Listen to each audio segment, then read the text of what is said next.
हाँ, ध्यान दीजिए बच्चों, कल मैंने आपको सिंथेसिस में प्रेजेंट पार्टिसिपल का प्रयोग करके सिंपल वाक्यों को एक सिंपल वाक्य में जोड़ना बताया। ये भी बताया था कि प्रेजेंट पार्टिसिपल होता क्या है, उसका एक्टिव फॉर्म क्या होता है, पैसिव फॉर्म क्या होता है, और ये भी बहुत अच्छे ढंग से मैंने बताया था, पढ़ा भी होगा आपने, कि प्रेजेंट पार्टिसिपल का हम प्रयोग कब करते हैं, कंडीशंस क्या होती हैं, वो भी बताया था, कुछ एग्जाम्पल भी बताए थे। आज हम डिफरेंट टाइप्स ऑफ कुछ और एग्जाम्पल रख रहे हैं, उस पर ध्यान दीजिए। देखिए, जैसे पहला वाक्य है,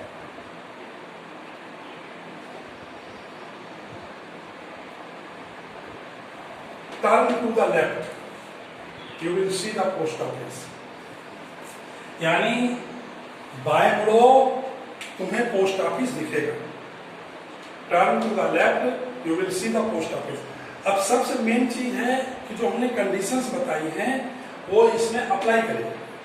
पहली चीज बताइए कि प्रत्येक वाक्य सब्जेक्ट सेम होना चाहिए। तो देखिए, ये इंपरेटिव सेंटेंस है, टर्न टू द लेफ्ट, बाएं मुड़ो, और इंपरेटिव सेंटेंस में सब्जेक्ट हमेशा सेकंड पर्सन यूज होता है, साइलेंट होता है, और यहाँ पर यू पार्टिसिपल है ये, तो दोनों के सब्जेक्ट सेम होते हैं। इसके बाद टर्न टू द लेफ्ट, बाएं मुड़ो तुम्हें पोस्ट ऑफिस दिखेगा, यानी क्विक एक्शन है, जैसे ही मुड़ेंगे वैसे ही दिखेगा। कार्य पहले ये हो रहा है, तो आप सीधे बनाएंगे टर्निंग टू द लेफ्ट।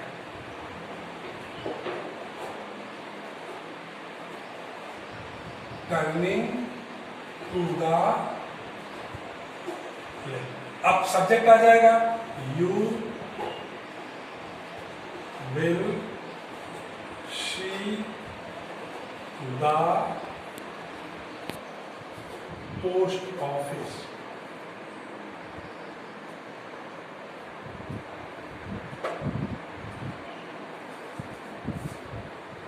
एक बार फिर से, सब्जेक्ट सेम होना चाहिए। ये इंपरेटिव सेंटेंस है, turn to the left. Imperative sentence में हमेशा सेकंड पर्सन यू सब्जेक्ट होता है, जो साइलेंट होता है, यहाँ पर यू है। और दोनों वाक्यों को पढ़िए तो देखिएगा इंटरमिशन नहीं है, इंटरवल नहीं है, गैप नहीं है, कंटिन्यूटी है, यानी क्विक एक्शन है। तो प्रेजेंट पार्टिसिपल बन रहा है, जो कार्य पहले हुआ उसको मैंने पार्टिसिपल में कन्वर्ट कर दिया। Turning to the left comma you will see the post office, वाक्य समझ में आ गया, ठीक है। अब देखिए सेंटेंस है, he was tired, he sat under a tree to protest। यहाँ भी आपको नियम अप्लाई करना है कि दोनों के सब्जेक्ट सेम होना चाहिए। तो देखिए, दोनों के सब्जेक्ट सेम है, यहाँ भी ही है, वहां भी ही है। अब दूसरी चीज, he was tired, वो थका था, थका हुआ था, वह एक पेड़ के नीचे आराम करने के लिए बैठ गया। वो थका हुआ था, वह पेड़ के नीचे आराम करने के लिए बैठ गया। तो दूसरा कि दोनों वाक्यों के बीच में कंटिन्यूटी होना चाहिए। वो थका था, यानी थकावट महसूस कर रहा था, ही वॉज फीलिंग टायर्डनेस, और उस समय भी महसूस कर रहा था जिस समय ये कार्य हुआ, तो कंटिन्यूटी हो गई। अब दूसरी चीज देखिए, ये सेंटेंस ऑलरेडी पैसिव में है, वाज के साथ वर्ब की थर्ड फॉर्म लगी, वो थका हुआ था, सर्कमस्टेंसेज है, अनविलिंगली, जब कोई कार्य अनविलिंगली होता है, ड्यू टू सर्कमस्टेंसेज होता है, तो वो पैसिव में बनता है, इसलिए वाक्य पैसिव है, ठीक है ना। अब he was tired, he sat under a tree to take rest, वो थका हुआ था, वो पेड़ के नीचे बैठ गया, ये वाक्य पैसिव में है। अब क्योंकि ये वाक्य पैसिव वॉइस में है, इसलिए हम बनाएंगे इसको एक्टिव में, लेकिन ये पैसिव नहीं बनेगा, पैसिव वाला नियम नहीं अप्लाई होगा। लेकिन क्योंकि वाक्य पैसिव में है तो वो बनेगा भी पैसिव में। तो सीधे being tired,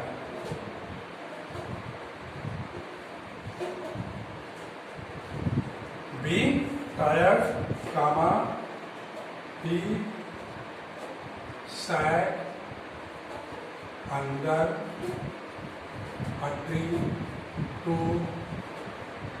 take rest। ये बन गया, यानी थक जाने पर वह एक पेड़ के नीचे आराम करने के लिए बैठ गया। यहाँ पर बीइंग टायर्ड, ये पूरा पार्टिसिपल है, सब्जेक्ट के अकॉर्डिंग कैरी कर रहा है, क्लियर। तीसरा sentence, he went to the garden, he plucked some flowers there, वो बगीचे में गया, उसने वहां कुछ फूल तोड़े। पहली कंडीशन पहली कर रही है, सब्जेक्ट सेम हो।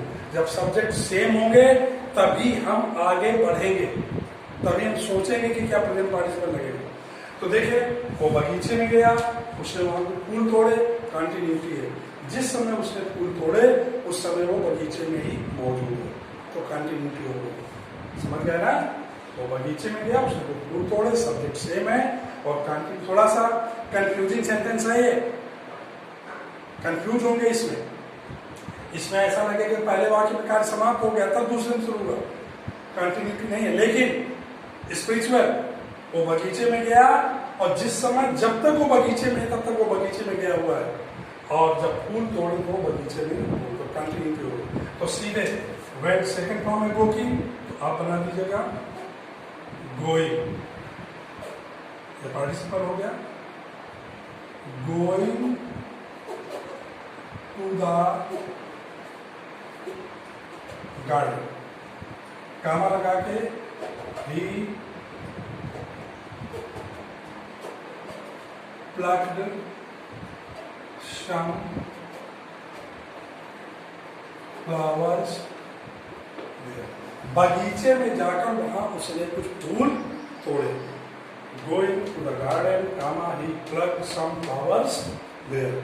बगीचे में जाकर उसने वहां कुछ फूल तोड़े। क्लियर?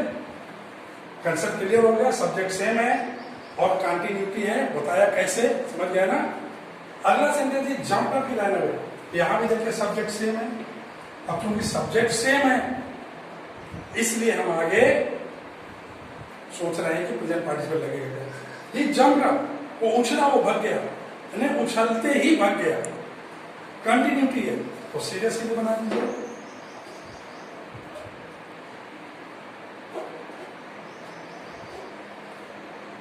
जंपिंग अप, कामा लगा के ही रन, यानी उछल कर वो भाग गया। Jumping up in running, subject same है दोनों के हैं, और स्पिरिचुअल देखे वो उछला और उछलते ही भागा, यानी कंटिन्यूटी हो गई। उछलने पर रुका नहीं, रुकेगा तो आगे वाला कार्य नहीं हो पाएगा, इसलिए वाक्य में कंटिन्यूटी है। समझ गया ना? अगले वाक्य पर जरा ध्यान दीजिए, 3 सेंटेंस है। He raised his gun, उसने अपनी बंदूक उठाई। He took aim, उसने निशाना लिया। He shot the tiger। तो पहले तो आप देखिए कि तीनों वाक्यों में सब्जेक्ट सेम है। उसने अपनी बंदूक उठाई, उसने निशाना लिया, उसने चीते को मार दिया। अब सब्जेक्ट तो सेम हो गए। अब ये देखिएगा कि कंटिन्यूटी है कि नहीं। उसने अपनी बंदूक उठाई, उसने निशाना लिया। जिस समय वो निशाना ले रहा तो अपनी बंदूक उठाए हुए, और he shot the tiger, और जिस समय चीते को मारा उस समय निशाना लिए हुए था। इससे तीनों वाक्यों में कंटिन्यूटी हो गई। अब एक चीज और ध्यान देना, जब ऐसे वाक्य मिल जाए तो दो नॉन फाइनाइट्स जुड़ते हैं, दो फाइनाइट्स नहीं जुड़ेंगे। यानी गलती से लड़के बना सकते हैं raising his done, he took aim and shot the tiger, जो कि गलत है। Raising his done, he took aim and shot the tiger, took और shot दो फाइनाइट वर्ब हो गए, और दो फाइनाइट वर्ब नहीं जुड़ेंगे, नॉन फाइनाइट जुड़ेंगे, दो पार्टिसिपल जुड़ेंगे। तो वाक्य बनेगा raising his gun and taking aim he shot the tiger. अपनी बंदूक उठाकर और निशाना लेकर उसने चीते को मार दिया। ठीक है ना? तो इसको तो बनाएंगे,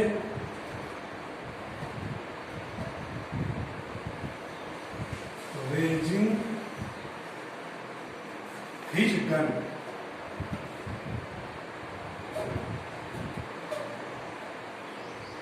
एंड, अब देखिए एक ये non finites verb, and taking,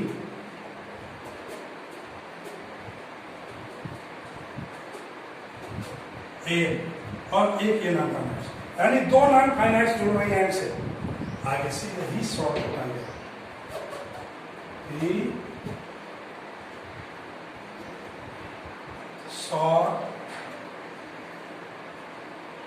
the tiger, यानी इस वाक्य को आप फिर समझ लीजिए कि जब ऐसे वाक्य मिल जाए, 3 वाक्य हो, तीनों में सब्जेक्ट सेम है, तो पहले तो सब्जेक्ट सेम ये देखना है, इसके बाद हमें देखना है तीनों में कंटिन्यूटी है कि नहीं, यानी कोई तीनों के बीच में इंटरमिशन, इंटरवल, गैप नहीं होना चाहिए समय का। तो उसने अपनी बंदूक उठाई, उसने निशाना लिया, जब निशाना ले रहा था बंदूक उठाए हुए, जब चीते को मारा तो निशाना लिए हुए, कंटिन्यूटी है। और ऐसे वाक्यों में फिर से मैं एक बार बता रहा हूं कि 2 नॉन फाइनाइट्स जुड़ेंगे, 2 पार्टिसिपल जुड़ेंगे, 2 फाइनाइट्स नहीं जुड़ेंगे। यानी गलती से लड़के बना सकते हैं कि raising his gun, he took aim and shot the tiger, जो कि गलत है। क्या बनेगा 2 नॉन फाइनाइट्स में? Raising his gun and taking aim first on he shot the tiger. समझ गए ना? और एक आखिरी सेंटेंस है, he was discussed as a saint, he escaped somewhere. उसने एक साधु की तरह, सन्यासी की तरह भेष बदल लिया, वो बचकर कहीं चला गया। तो यहां भी देखिए सब्जेक्ट सेम है?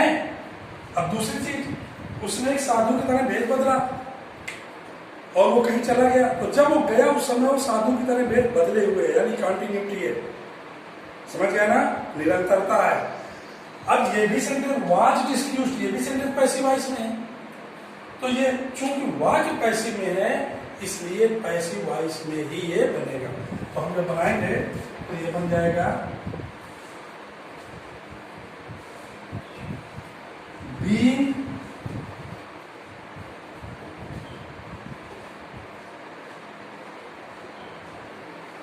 disguised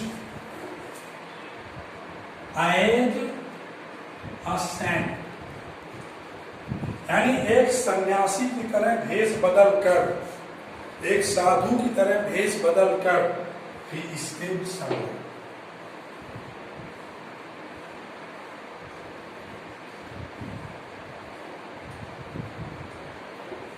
वह कहीं बचकर चला गया। तो ध्यान दीजिए एक बार फिर से, दोनों के सब्जेक्ट सेम है और उसने साधु की तरह भेष बदला, वो कहीं चला गया, जिस समय वो जा रहा था गया उस समय भेष बदले हुए, कंटिन्यूटी हो गई। और चूंकि सेंटेंस ऑलरेडी पैसिव में है, पहला तो हम पैसिव में बनाएंगे, being discussed as a saint, he escaped somewhere. Clear? एक एग्जांपल आपको फेयर कॉपी में सब नोट करना है और इसके बाद हमारे पास सेंड करना है, हम उनको देखेंगे कि आप कर रहे हैं कि नहीं कर रहे हैं। ओके।